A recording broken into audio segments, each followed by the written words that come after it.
Hello friends, Heidi here from Rain Country. God is good all the time. And I'm here today to talk about lung health. So this is going to be another one of those that goes in my natural remedies lists series. So I'll be talking about herbs, nutrients and foods, and other things that you can use to increase your lung health, or especially if you're suffering from different issues, with viruses going around or COPD.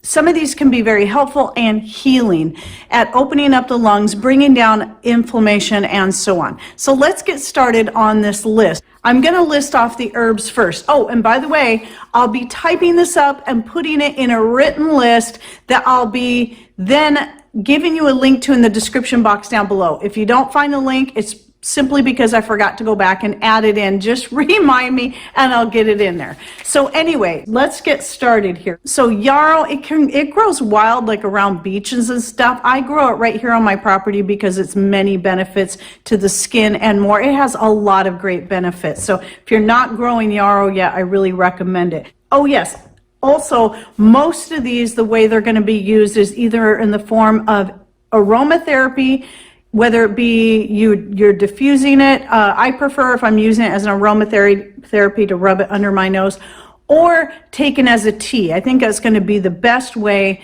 in most of these. And when I say tea, I mean a hot tea, because anytime you're getting a hot tea, the steam from the tea is also going to help open up the airways. So anyway, yarrow can make a great tea. I've used it in tea before.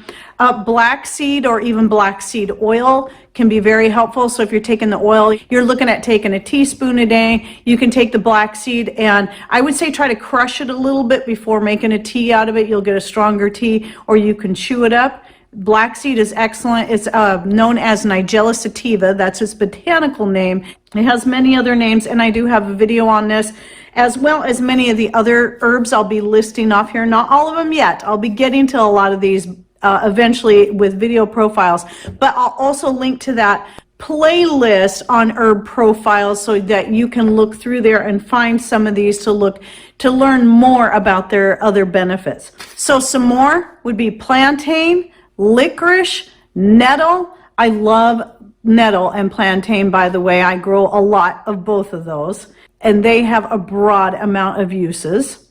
Oregano, peppermint, mullein. I hope mine does well. I got little seedlings. I'm excited to finally grow this year, so hopefully it will do well in our very, very wet climate. But mullein is just one of those you'd hear at the top of the list for helping with lung health. Astragalus, lungwort. This was a new one to me, but lungwort, that would tell me right there the name. It probably is very good for the lungs.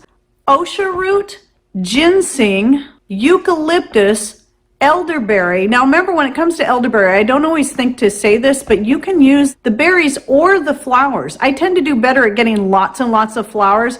By the time the berries start coming in, the heavy winds come and then break off my branches, or the birds eat them. So I'm finding myself using the flowers more. They have pretty similar benefits. The only difference is the berries are going to be higher in your antioxidants because of that dark color that they have. Horehound, bergamot, lavender, and one of the reasons for lavender, by the way, is because it's very calming and soothing. I love lavender. It's very good for relieving stress. So any of the herbs that also help relieve stress, which I have a video just on that, such as your catnip, your lavender, and more, can also be beneficial at helping with your lung health, because if you can bring your stress down, you're going to be able to breathe easier anyway, because that's one of the things is when we get really stressed out, our lungs can kind of tighten up, our chest tightens up, so that can be a symptom of high stress. Thyme, turmeric, and ginger, those last two, I swear they have been on almost every list that I've put together for different health things, most of them anyway. So now let me list off some nutrients first. Now the purpose of me listing off the nutrients is if you feel you need to supplement extra just to get more, then this can be a good idea, but mostly so that you can look at consuming more of the foods that are high in these nutrients. So that would be your A, C, D, and E, and then your omega-3 fatty acids.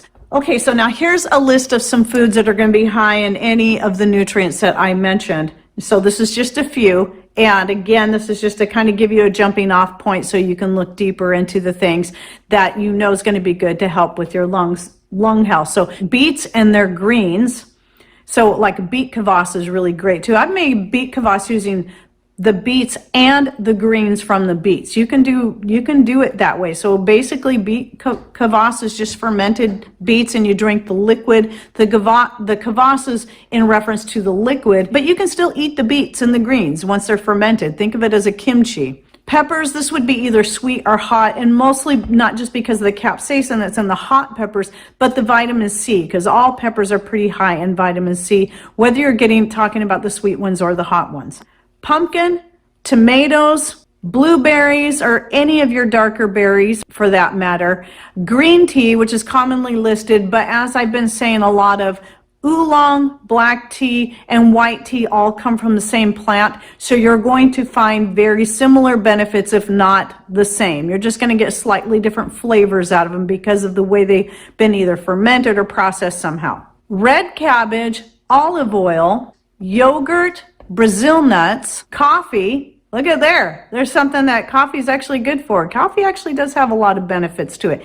It's just like anything else. It's limiting the amount that you consume per day. Barley, anchovies, lentils, and chocolate. And so making your own homemade chocolates or making some hot chocolate or just adding maybe a spoonful of cocoa to your coffee to have more of a mocha flavor. These are some good ways to get that. I actually also have an old recipe. I haven't used it in a while. I got burnt out on it, but I used this a lot when we took ourselves off the thyroid medication, and I stopped drinking coffee for a while and switched to only this, and it's my own recipe.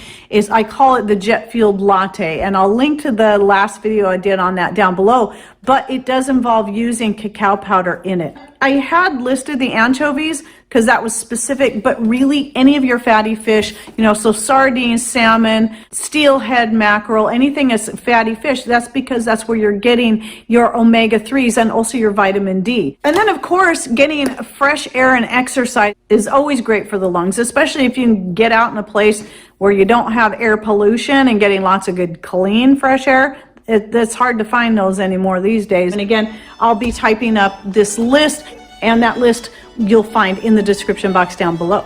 Okay, well, I hope you enjoyed this video. Thanks for watching. Take care, and God bless.